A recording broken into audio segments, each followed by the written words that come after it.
이 고이왕이 초고왕계를 몰아냈었잖아요. 그러면은 이 근초고왕은 자기 아버지와 함께 이 고이왕계를 다시 몰아내고 자기가 초고왕계의 대표로서 이 초고왕계의 뒤를 잇고 왕위를 되찾아왔다는 그런 표시, 생색을 내고 싶은 겁니다. 초고왕이 이전에 그 백제 왕들에 비해서 굉장히 호전적이고 또 나라를 한층 발전시킨 그런 공로가 있었는데 나도 이분이랑 비슷하다.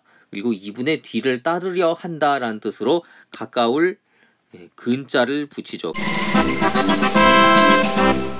자, 이제 왕위에 올랐으니까 이런저런 업적들을 살펴봐야 하는데 어라? 기록이 없습니다. 백제의 기록이 굉장히 부족하다고는 이미 이전에 이야기를 여러 번 했습니다만 우리가 생각하는 근초고왕의 영토 확장 전쟁 같은 건 근초고왕이 등극하고 무려 20년이 지난 이후의 일들입니다. 그럼 그전엔 뭘 했을까요? 삼국사기를 보면 제위 2년에 근초고왕 처가의 진정이라고 하는 무지막지한 탐관오리가 여기저기서 문제를 일으키고 그래서 백성들이 원성이 많았다 이런 이야기가 전부입니다. 뭐 그렇다고 이 진정에 대해서 뭐 어떤 벌을 줬다 아니면 그냥 놔뒀다 뭐 이런 이야기도 없습니다. 그냥 이렇게 횡포를 부렸다라는 것만 있고 20년을 후딱 넘어갑니다.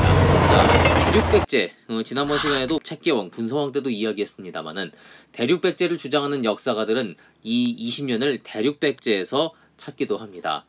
일단 대륙백제가 존재했었다는 가정하에 그리고 이 대륙백제를 인정할 수 없었던 고려시대 역사가들이 대륙백제 관련 기록을 다 지워버렸을 거란 것을 전제로 하고 지금 이야기를 하는 겁니다. 앞서 초고왕계와 고이왕계가 싸우고 있었다고 했죠. 고이왕계 임금들, 고이왕의 뒤를 이은 뭐 책계왕, 분서왕, 계왕 이런 임금들이 대체적으로 이 한반도보다는 대륙에 있는 백제를 더 중요시했습니다.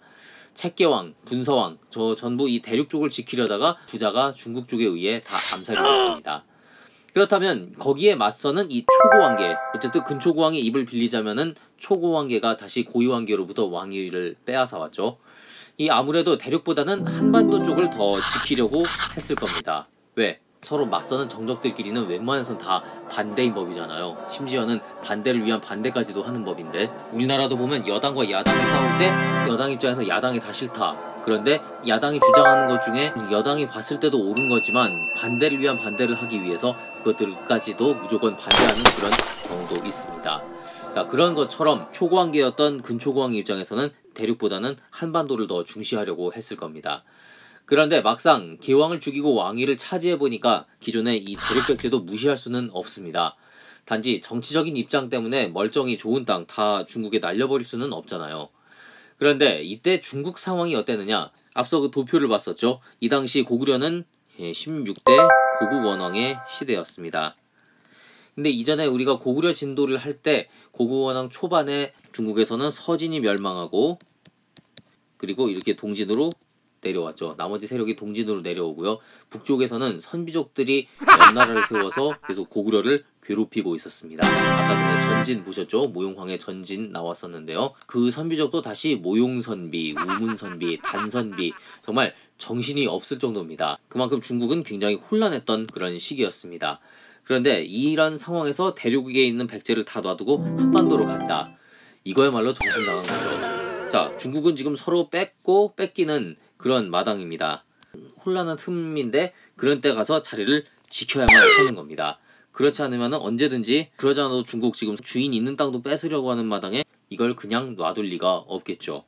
그리고 또 반대로 생각해보면 이렇게 중국이 혼란해 있을 때 어쩌면 대륙백제는 위아래로 영토를 늘릴 수 있는 기회이기도 합니다. 그래서 이 20년 동안 근초고왕이 대륙에 가서 백제를 지켰는데 나중에 고려의 역사가들이 대륙을 인정하고 싶지 않아서 이 기록을 없애버렸을 거다 하고 몇몇 역사가들이 주장하는 겁니다.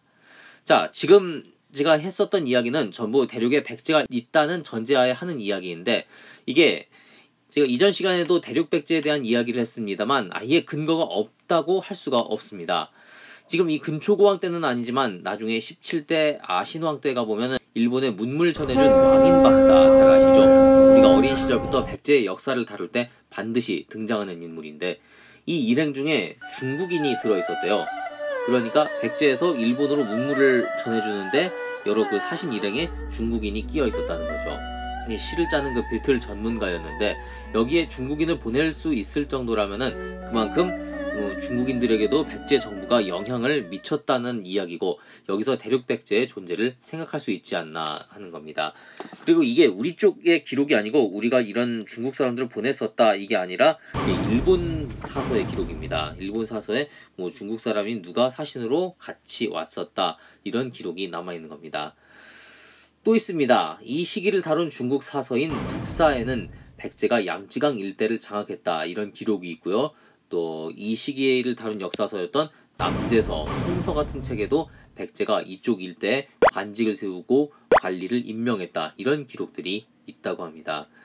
물론 이것 때문에 100% 백제가 대륙 일부를 이렇게 차지한 것이 맞다 이렇게 단정짓기는 아직 어렵습니다.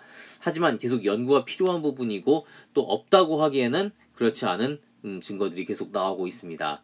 아무튼 미궁 속의 20년은 뒤로 하고 그 후에 이야기로 가보겠습니다. 자, 이제 진짜로 우리가 생각하는 근초고왕의 전성시대입니다. 이미 몇 시간 전부터 시작해서 방금 전까지도 끌고 온 가정이지만 대륙 백제 여기서는 잠시 없는 걸로 해두겠습니다. 그래야 우리가 알고 있는 근초고왕의 영토 확장이 설명이 되거든요. 일단 여기서 예전에 우리가 고구려 미천왕 때 했었던 영상을 잠깐 보시겠습니다. 9년이 지나서 311년에 서안평으로 진출합니다. 그런 다음에 지금은 이 역사적으로 이 위치가 굉장히 논란이 되고 있습니다만은 서안평을 점령하고 2년 뒤였던 313년에 낭랑으로 진출해 역시 남녀 2,000명을 생포하고요.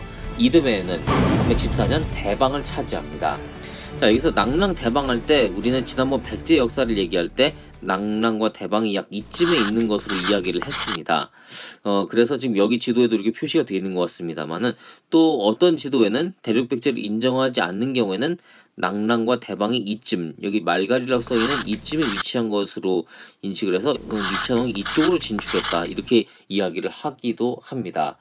그렇기 때문에 지금 사실 낭랑과 대방의 위치가 정확하지 않았기 때문에 그만큼 미천왕이 313년 또 314년에 낭랑과 대방으로 진출할 때 일로 갔는지 또는 이쪽으로 왔는지는 아직 정확하게 알 수는 없는 상황입니다.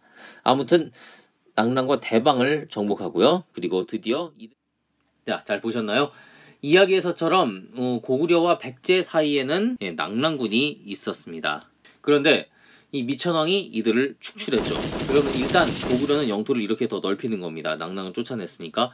이게 당장은 좋아 보이는데 백제와 고구려 사이에 그런 충돌을 막아주는 이른바 완충장치가 사라진 겁니다. 근데 이런 상황에서 고구려나 백제 두 나라 중에 어느 한쪽이 형편없이 약하고 또 어느 한쪽이 막강하다면 상관이 없겠지만 이때는 양쪽이 다 막강할 때였습니다. 자, 일례로 지난번 시간에 신라를 다룰 때를 볼까요? 이 당시 고구려와 신라는 국력이 비교할 수가 없을 정도였습니다. 고구려가 훨씬 막강했죠. 오히려 신라가 고구려를 상국으로 섬길 정도였습니다.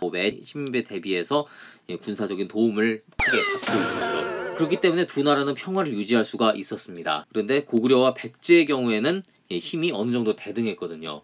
이렇게 되면은 두 나라의 충돌은 피하려야 피할 수가 없게 됩니다.